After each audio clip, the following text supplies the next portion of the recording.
Humans are obsessed with speed, really, and I think what's interesting is that the land speed record and speed records in general, I think, mirror our evolution in human development. So if you look back at all the developments we've made, a lot of it's been about speed, the technology. So fastest trains, fastest cars, fastest planes, even fastest spaceships.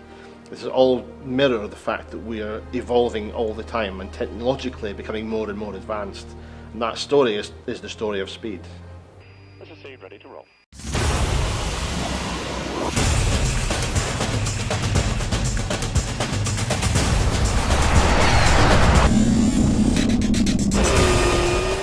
The outright world land speed record is so iconic because it's the simplest, purest, oldest form of motorsport. The easiest thing to understand, it is simply driving a car faster than anyone else in history.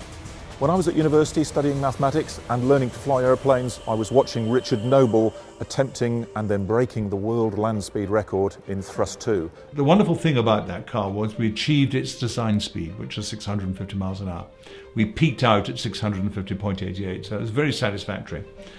And suddenly the data arrives and we discover I was within 7 miles an hour of takeoff. So it was a lucky escape, but a new world record. As a result of the skills that we'd all acquired one way or another from the Thrust 2 project, we now realise that these skills could be applied to other projects. In 1994, I was a serving Royal Air Force pilot, sitting at a main base in the UK, reading the newspapers one Sunday, and I saw the public launch of a new world land speed record project, the Thrust supersonic car. One of several teams that was attempting the record during that period in the 1990s. This one was different. This one was twin engine. This one was going to be supersonic. And one line in that article said, Richard Noble, the project director, is looking for a driver. That became me. Andy is an incredible character. He's got 3,000 hours of fast jet time. He's got first class honours in mathematics. And we're very, very fortunate, and he decided that he wanted to join us. And I think the great moment for all of us was the first time we broke the sound barrier. That was a fantastic thing.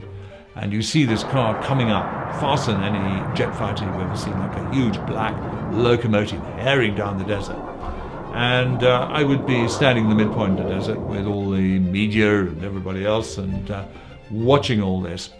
And it just reduced everybody down to prayer. The thrust cockpit was between the two huge Spey engines, so I was very much sitting down in the valley with only a narrow tunnel to look forward between the engines and down the 13-mile track that we were driving on. Conventional steering wheel, but model on an aircraft steering wheel with buttons on it for parachute, radio, etc. Right foot controlled the throttle pedals with a total of 100,000 horsepower from the two Spey engines. And this car comes up faster than any airplane you've ever seen in complete silence. And then suddenly it's alongside you and a huge double bang, ba-boom, like that. And a wall of noise, and it just disappeared. It's because it was so powerful that 10 miles off the end of the track, the local town of Gerlach was experiencing what they thought was earthquakes. You can't hear your own shockwave, you can't hear your own sonic boom.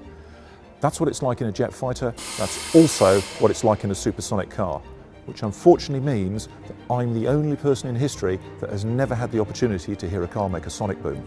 Turn run 1.020.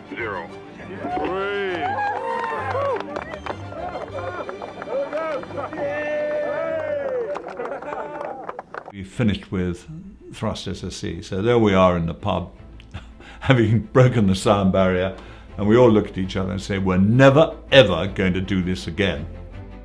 I joined Bloodhound initially as a consultant, talking about the option for how we would build a faster car, possibly. We'd heard there was competition, the Australians, the Americans were both planning records, and it was very much still an informal conversation. It didn't become a serious conversation until we spoke to the British government and discovered a crying need for scientists and engineers. The biggest problem we've got is bringing science and technology to life for kids at school. Here was something the land speed record could do, and do brilliantly. All of a sudden, Bloodhound SSC and its education programme had a purpose, and at that stage, when we looked at who was going to drive the car, I was initially trying to find a way of choosing a driver, and realised that the previous driver, the current record holder, would be the best qualified, whatever kind of test you did, and of course that was me. So I had a chat with the team, and here I am. Well, of course, we had our first meeting with Ron Ayres, and Ron was absolutely appalled. And he said, "How fast do you want to go, Richard?" And I said, 1.5 times the speed of sound. And he said, no way was he going to be a part of this. So a bit of horse trading went on, and we ended up with Mach 1.4 thousand miles an hour. A huge, massive project. Massive because basically what you're doing is creating the equivalent of a jet fighter. It will out-accelerate any jet fighter.